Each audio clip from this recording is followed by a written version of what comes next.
Le Seigneur dit à Moïse, « Va trouver le roi d'Égypte et dis-lui, voici l'ordre du Seigneur, le Dieu des Hébreux. Laisse partir mon peuple pour qu'il me serve. Si tu refuses toujours de le laisser partir, si tu continues à le retenir, moi, le Seigneur, je vais agir contre tes troupeaux qui sont dans les champs. J'enverrai une peste très grave qui rendra malade tes chevaux, tes ânes, tes chameaux, tes bœufs, tes moutons et tes chèvres. Mais moi, le Seigneur, je ferai une différence entre les troupeaux des Israélites et les troupeaux des Égyptiens. Aucun animal appartenant aux Israélites ne mourra. De plus, le Seigneur précise le moment où cela doit arriver. C'est demain que j'agirai ainsi en Égypte. Le jour suivant, le Seigneur envoie la peste. Tous les troupeaux des Égyptiens meurent, mais aucun animal n'est touché par cette maladie dans les troupeaux des Israélites. Le roi se renseigne. Il apprend alors qu'il n'y a pas un seul animal mort dans les troupeaux des Israélites. Pourtant, le cœur du roi d'Égypte reste fermé et il ne laisse pas partir les Israélites. Sixième malheur, les plaies sur la peau. Le Seigneur dit à Moïse et à Aaron, « Prenez dans vos mains de la cendre d'un feu. » Moïse la lancera en l'air devant le roi d'Égypte. Cette cendre se répandra dans toute l'Égypte. Ensuite, dans tout le pays, les personnes et les animaux auront sur la peau des boutons qui formeront des plaies. Moïse et Aaron prennent de la cendre et ils vont voir le roi. Moïse la lance en l'air. Alors, les personnes et les animaux auront sur la peau des boutons qui forment des plaies. Les magiciens égyptiens ne peuvent pas se présenter devant Moïse à cause de ces boutons. En effet, ils en sont couverts comme les autres Égyptiens. Pourtant, le Seigneur ferme le cœur du roi d'Égypte. Et le roi n'écoute pas Moïse et Aaron, comme le Seigneur l'a annoncé à Moïse. Septième malheur, la pluie de grêle. Le Seigneur dit à Moïse, « Demain, lève-toi tôt le matin et présente-toi devant le roi d'Égypte. Tu lui diras de ma part, voici ce que moi, le Seigneur, le Dieu des Hébreux, je commande. Laisse partir mon peuple pour qu'il me serve. En effet, cette fois-ci, je vous enverrai toutes sortes de malheurs, à toi, aux gens qui t'entourent et à ton peuple. Alors tu le sauras. Sur la terre, personne n'est comme moi. Si j'avais tendu le bras pour vous frapper d'une épidémie de peste, toi et ton peuple, vous ne seriez plus sur la terre. Je t'ai laissé vivre pour te montrer ma puissance et pour faire connaître mon nom sur toute la terre. Pourtant, tu continues à refuser de laisser partir mon peuple. C'est pourquoi demain, à cette heure-ci, je vais faire pleuvoir de la grêle. Cette pluie sera si violente qu'il n'y a jamais eu une pluie pareille depuis que l'Égypte existe. Maintenant, fais mettre à l'abri tes troupeaux et tout ce qui t'appartient dans les champs. Si des gens ou des animaux ne se mettent pas à l'abri, s'ils restent dans les champs, ils mourront sous la pluie de grêle. Certains parmi les gens qui entourent le roi d'Égypte prennent au sérieux ces paroles du Seigneur. Ils commandent à leurs serviteurs de se mettre à l'abri avec leurs troupeaux. Mais d'autres n'y font pas attention. Ils laissent leurs serviteurs et leurs troupeaux dans les champs.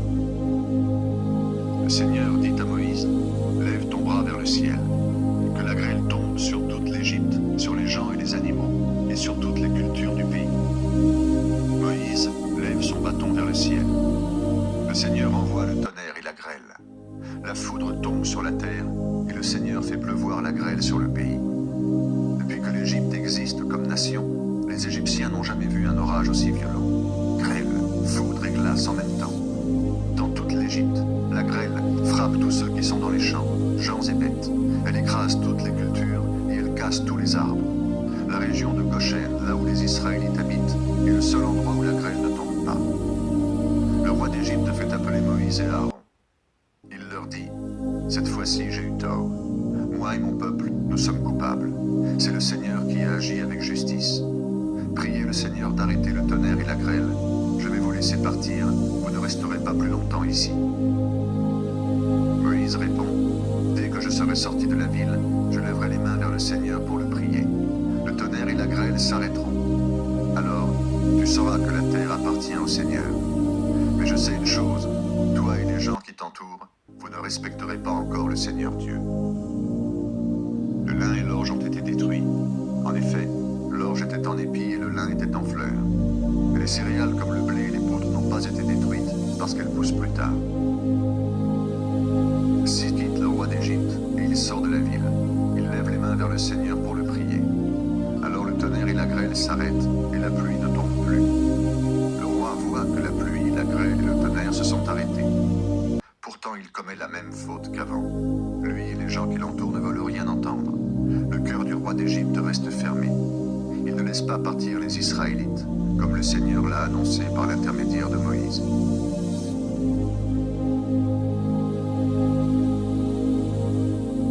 Huitième malheur, les sauterelles. Le Seigneur dit à Moïse, « Va chez le roi d'Égypte. C'est moi qui ai fermé le cœur du roi et des gens qui l'entourent. Alors j'ai pu faire des choses extraordinaires au milieu d'eux. Ainsi tu pourras raconter à tes enfants et aux enfants de leurs enfants ce que j'ai fait aux Égyptiens, les actions extraordinaires que j'ai accomplies dans leur pays. De cette façon vous saurez que le Seigneur, c'est moi. » Moïse et Aaron vont trouver le roi d'Égypte et ils lui disent, « Voici ce que le Seigneur, le Dieu des Hébreux, te demande. Est-ce que tu vas refuser encore longtemps de m'obéir? Laisse partir mon peuple pour qu'il me serve. Si tu refuses toujours de le laisser partir, demain, je ferai venir les sauterelles dans ton pays. Elles couvriront complètement le sol et on ne le verra plus. Les sauterelles mangeront le reste des cultures que la grêle n'a pas détruites. Elles ne laisseront rien sur vos arbres qui poussent dans les champs. Elles rempliront tes palais, les maisons des gens qui t'entourent et celles de tous les Égyptiens. Ce sera un très grand malheur. On n'a jamais vu un malheur aussi grand depuis le temps de vos ancêtres jusqu'à ce jour. » Moïse quitte le roi et il sort du palais. Les gens qui entourent le roi lui disent, « Cet homme va causer notre malheur jusqu'à quand? Laisse donc partir les Israélites pour qu'ils servent le Seigneur leur Dieu. L'Égypte va à sa perte, tu ne sais donc pas cela. » On fait revenir Moïse et Aaron près du roi d'Égypte. Celui-ci leur dit, « Vous pouvez aller servir le Seigneur votre Dieu. Mais qui va partir? » Moïse répond, « Nous partirons tous, enfants et vieillards, hommes et femmes, avec nos moutons, nos chèvres et nos bœufs. En effet, nous devons faire une fête en l'honneur du Seigneur. » Le roi d'Égypte leur répond, « Eh bien qu'il veille sur vous, votre Seigneur. Vous croyez peut-être que je vais vous laisser partir avec vos familles? Vous avez de mauvaises intentions, cela ne se passera pas ainsi. Seuls les hommes iront servir le Seigneur, puisque c'est ce que vous voulez. Et on les chasse de chez le roi. » Alors le Seigneur dit à Moïse, « Étends ton bras sur l'Égypte pour faire venir les sauterelles, qu'elles couvrent le pays et mangent toutes les plantes que la grêle a laissées. » Moïse étend son bâton sur l'Égypte, et le Seigneur envoie un vent d'est sur tout le pays pendant toute la journée et toute la nuit. Le matin suivant, le vent amène les sauterelles. Elles couvrent toute l'Égypte et se posent partout. Elles sont très nombreuses, on n'en a jamais vu autant et on n'en verra jamais autant plus tard. Elles couvrent le pays entier et on ne voit plus le sol. Elles mangent toute l'herbe et tous les fruits des arbres que la grêle a laissés. Il ne reste aucune feuille sur les arbres et aucune plante dans les champs. Le roi d'Égypte appelle rapidement Moïse et Aaron et il leur dit, « J'ai commis une faute contre le Seigneur votre Dieu et contre vous-même. Maintenant, pardonnez-moi ma faute, cette fois-ci encore. Priez le Seigneur votre Dieu pour qu'il éloigne de moi ce terrible malheur. » Moïse quitte le roi et il prie le Seigneur. Alors, le Seigneur fait souffler un vent d'ouest très fort. Ce vent emporte les sauterelles et il les repousse vers la mer des roseaux. Il ne reste plus une seule sauterelle dans toute l'Égypte. Pourtant, le Seigneur ferme le cœur du roi d'Égypte et le roi ne laisse pas partir les Israélites. Neuvième malheur, la nuit noire. Le Seigneur dit à Moïse, « Lève ton bras vers le ciel, que la nuit couvre l'Égypte, une nuit si épaisse qu'on pourra la toucher. » Moïse lève son bras vers le ciel, et pendant 3 jours, il fait nuit noire dans toute l'Égypte. Pendant 3 jours, les Égyptiens ne se voient plus les uns les autres, et tout le monde reste chez soi. Dans la région où les Israélites habitent, au contraire, il fait jour. Le roi d'Égypte appelle Moïse et lui dit, « Vous pouvez aller servir le Seigneur. Vos enfants peuvent aller avec vous, mais vos moutons, vos chèvres et vos bœufs doivent rester ici. » Moïse répond, « Sûrement pas. Tu nous donneras toi-même les animaux que nous offrirons au Seigneur notre Dieu en sacrifice de communion et en sacrifice complet. De plus, nous emmènerons nos troupeaux. Aucun animal ne restera ici. Nous devrons prendre plusieurs de ces animaux pour les offrir au Seigneur notre Dieu. Mais avant d'arriver là-bas, nous ne savons pas lesquels nous devons offrir. » Pourtant, le Seigneur ferme le cœur du roi d'Égypte. Celui-ci ne veut pas laisser partir les Israélites. Il dit à Moïse, « Va-t'en. Attention, ne reviens plus te présenter devant moi. Si tu te présentes encore devant moi, tu mourras. » Moïse répond, « En effet, comme tu le dis, je ne me présenterai plus devant toi. »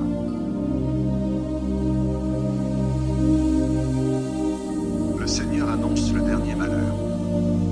Le Seigneur dit à Moïse, « Je vais frapper le roi d'Égypte et les Égyptiens par un dernier malheur. Après cela, il vous laissera partir. Il vous chassera même d'ici pour toujours.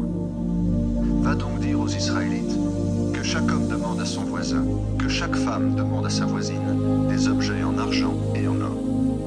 Grâce au Seigneur, les Égyptiens regardent les Israélites avec bonté.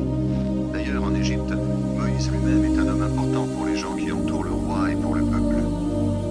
Moïse dit au roi d'Égypte, « Voici ce que le Seigneur dit. Vers minuit, je traverserai l'Égypte. Tous les premiers-nés de ce pays mourront. Ton fils aîné, qui doit être roi après toi, comme le fils aîné de la servante qui écrase le grain. Tous les premiers-nés des troupeaux mourront aussi. Alors dans toute l'Égypte, il y aura de grands cris. Il n'y a jamais eu de cri aussi grand et il n'y en aura jamais plus. Mais chez les Israélites, on n'entendra même pas un chien aboyer contre quelqu'un ou contre un animal. Alors vous saurez ceci. Moi, le Seigneur, je fais la différence entre les Égyptiens et les Israélites. » Moïse dit encore au roi, « À ce moment-là, tous les gens qui t'entourent ici viendront vers moi. Ils se mettront à genoux devant moi et me diront, « Va-t'en, toi et tout le peuple qui est avec toi. » Et je partirai aussitôt. Et Moïse, très en colère, sort de chez le roi. Le Seigneur lui dit ensuite, « Le roi d'Égypte ne veut pas vous écouter. C'est pourquoi je peux faire beaucoup de choses extraordinaires en Égypte. » En réalité, Moïse et son frère Aaron ont accompli toutes sortes de choses extraordinaires devant le roi d'Égypte. Pourtant, le Seigneur lui ferme le cœur et le roi ne laisse pas partir les Israélites de son pays.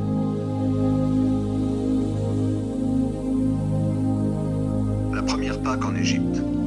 Le Seigneur dit à Moïse et à Aaron en Égypte, « Ce mois-ci marquera pour vous le début de l'année. Ce sera le premier mois. Allez dire à toute la communauté d'Israël, le 10 de ce mois, prenez un agneau ou un cabri par famille ou par maison. Si une famille est trop petite pour manger un animal entier, elle se mettra d'accord avec une famille voisine en tenant compte du nombre de personnes. Vous choisirez l'animal d'après ce que chacun peut manger. Vous choisirez un mouton ou un cabri d'1 an, mâle, sans défaut. Vous le garderez jusqu'au 14 du mois. Le soir de ce jour-là, dans la communauté d'Israël rassemblée, vous égorgerez l'animal choisi. Vous prendrez son sang.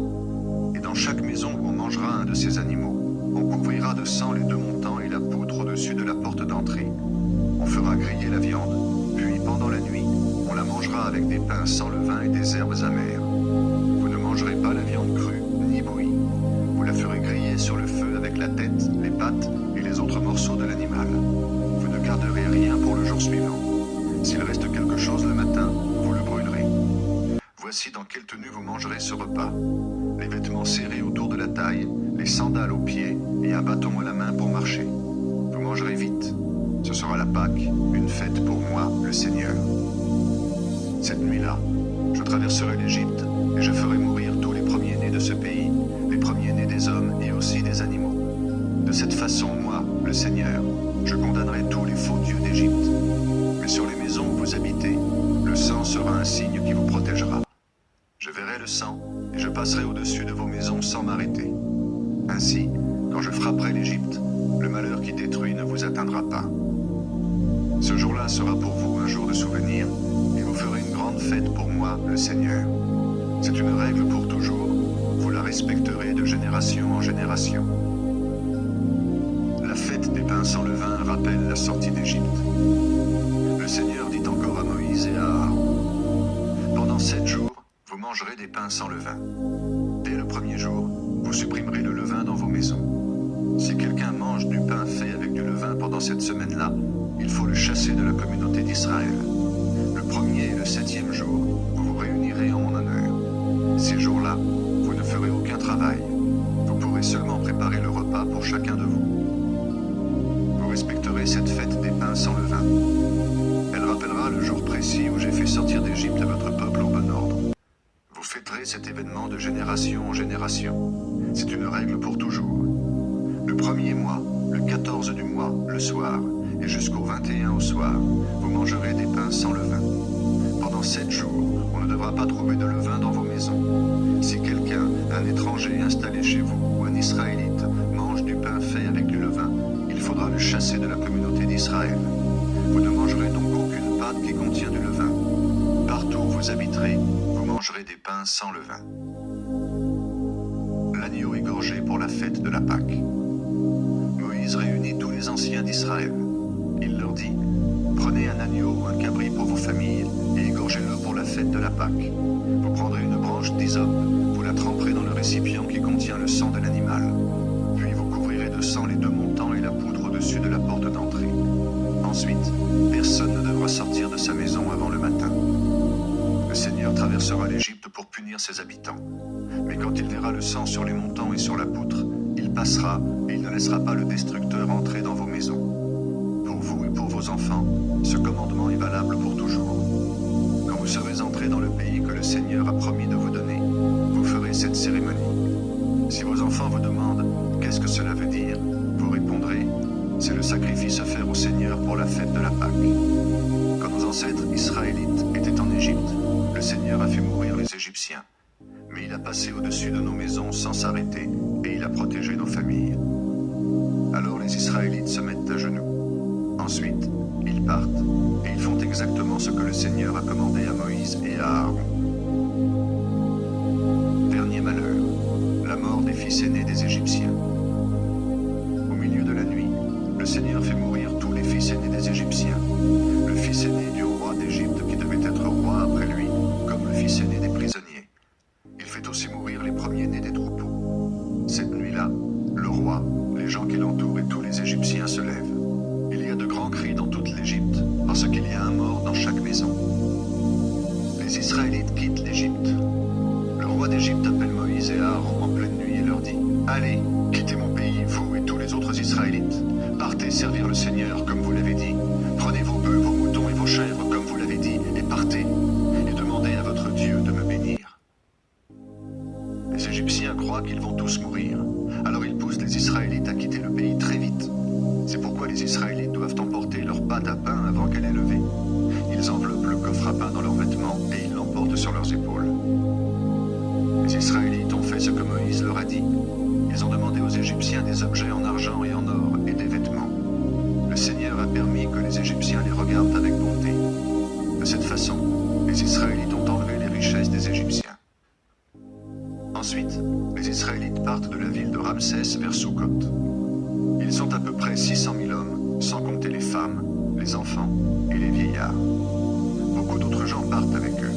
Ils emmènent des moutons, des chèvres et des bœufs qui forment de très grands troupeaux. Avec la pâte que les Israélites ont emportée d'Égypte, ils font cuire des galettes sans levain. En effet, quand ils ont été chassés d'Égypte, ils n'ont pas eu le temps d'attendre que la pâte lève, et ils n'ont pas pu prendre de nourriture pour le voyage. Le peuple d'Israël est resté 430 ans en Égypte. Au bout de ces 430 ans, en ce jour précis, le peuple du Seigneur est sorti d'Égypte en bon ordre. Quand le Seigneur a fait sortir d'Égypte son peuple, il a veillé toute la nuit. De la même façon, les Israélites veilleront toute la nuit, de génération en génération. En effet, cette nuit-là appartient au Seigneur. Règle pour célébrer la Pâque. Le Seigneur dit encore à Moïse et à Aaron, « Voici les règles pour la fête de la Pâque. Aucun étranger non résident n'a le droit de participer au repas. Un esclave qu'on a acheté pourra participer au repas s'il est circoncis. Mais un étranger de passage ou un ouvrier qui reçoit un salaire n'ont pas le droit de participer au repas. On mange la viande dans la maison. Il est interdit de l'emporter à l'extérieur. On ne doit pas briser les os de l'animal. Tous les membres de la communauté d'Israël participent à cette fête. Si un étranger installé chez vous veut participer à la Pâque en l'honneur du Seigneur, il faut que tous les hommes et les garçons de sa famille soient circoncis. Ensuite, il pourra prendre part à la fête comme les Israélites. Aucun homme non circoncis ne doit participer au repas. Ces règles sont valables pour les Israélites et aussi pour les étrangers installés dans votre pays. Tous les Israélites font exactement ce que le Seigneur a commandé à Moïse et à Aaron. En ce jour précis, le Seigneur fait sortir les Israélites d'Égypte en bon ordre.